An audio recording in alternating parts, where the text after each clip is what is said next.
দর্শক এক পাগলা গরু কিন্তু গাড়ির উপরে নাচানাচি শুরু করে দিয়েছে। চুয়াডাঙ্গার ডুগডুগি হাট থেকে আমরা দেখছি। ও যে নামার পরে কি করবে আল্লাহ তাআলা জানে, আর ওই জানে। দেখি নামার পরে ওর অ্যাকশনটা কি থাকে। নেমে তো গিয়েছে, এবার তো হয়ে গেছে পাগলা।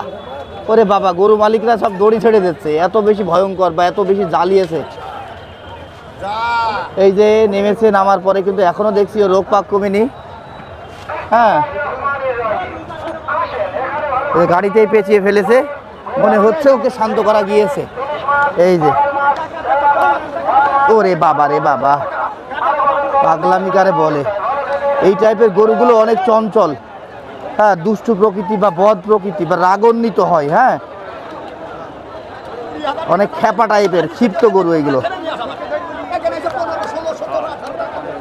দেখেন কতগুলো দড়ি দিয়ে ওকে পেঁচাচ্ছে।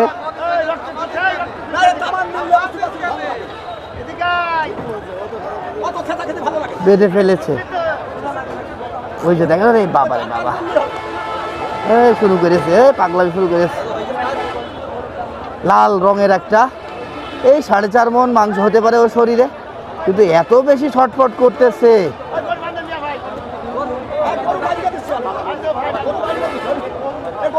অনেক এনার্জি থাকে এই ছোট গরুগুলোর। হ্যাঁ, বড় গরু হইলে কিছুক্ষণ নাচানাচি করলে ওদের এনার্জি লস হয় বা হাঁপিয়ে ওঠে, আর এরা সহজে হাঁপিয়ে ওঠে না, কারণ শরীর তো হালকা।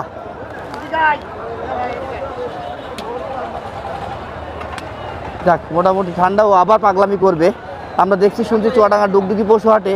দর্শক, আমার মনে একটা প্রশ্ন জাগছে, গরু তো আমদানি দেখছি আসলে সৃষ্টি ছাড়া, প্রচুর গরু উপস্থিতি, এত গরু হাটে আর জায়গা দেওয়া যাচ্ছে না, কিন্তু সেই তুলনায় ক্রেতা কিন্তু নাই, চোখে তেমন পড়ছে না।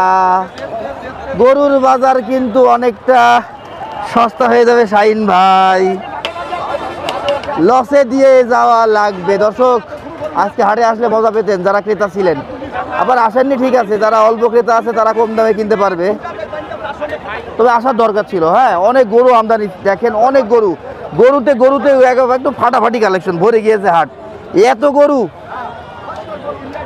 এই 26 সালে এই প্রথম দেখছি আমরা একসাথে হাটে এত আমদানি হতে আর কি। দেখেন জিয়া ভাইয়েরই একটা পুরো লট, এরকম কত ভাই আছে লটকে লট গরু নিয়ে এসেছে আজকে হাটে।